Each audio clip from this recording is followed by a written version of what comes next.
In your face, Craig Colby.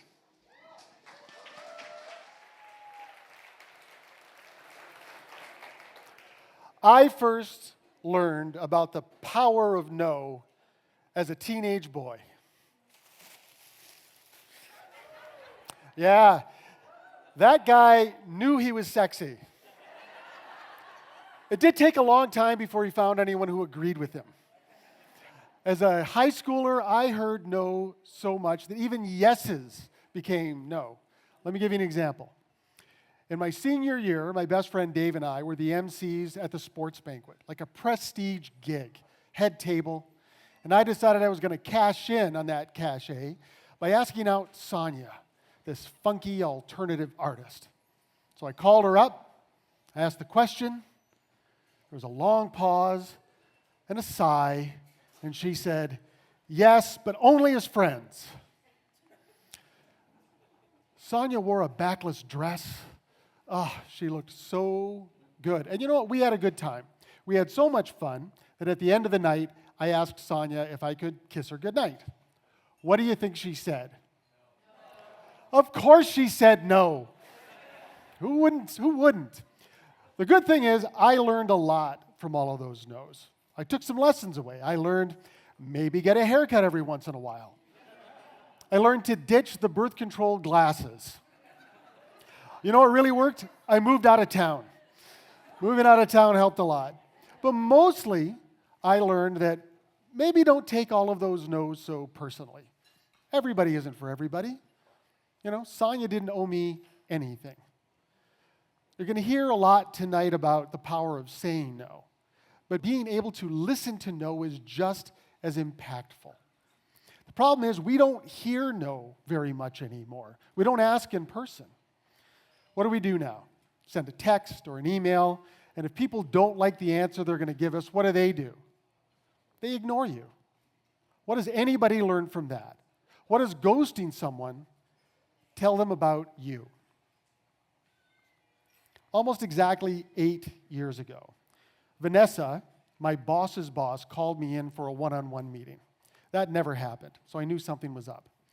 I went in and sat down, and Vanessa told me, "We're moving your job to Washington, D.C., and no, we're not moving you with it." She said she wanted this meeting to be just the two of us, without my boss, without human resources, so I could say whatever I wanted. Think about that for a minute.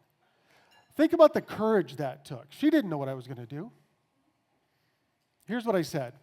I said, "No, Vanessa, that's not going to be necessary. I'm not happy here. I think this is for the best." And that was true.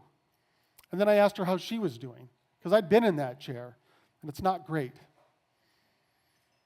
I gained so much respect for the way Vanessa handled that. And I think she saw something in me too, because she offered me the chance to address my team, the people who reported to me, at the big boardroom meeting where they were announcing my departure, along with some other layoffs.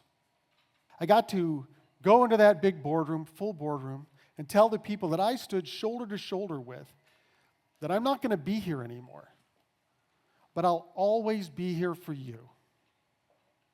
That was an important moment for me. Now, I don't think that moment happens if Vanessa slips me an envelope and tries to rush me out the door or gives me the news in some group Zoom meeting.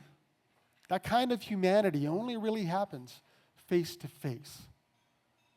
We think no is some terrible ending. But I had the best years of my career after I lost that job, financially, creatively, emotionally. And as for this guy, he married the best person he ever met. Beautiful in every way there is to be. We've been married for 27 years. We have 2 beautiful boys. I'd applaud for that too. We think that people are going to resent us for no. But the next time I saw Vanessa at a birthday party a few months later after she lost her job, she smiled, she gave me a big hug and a kiss on the cheek.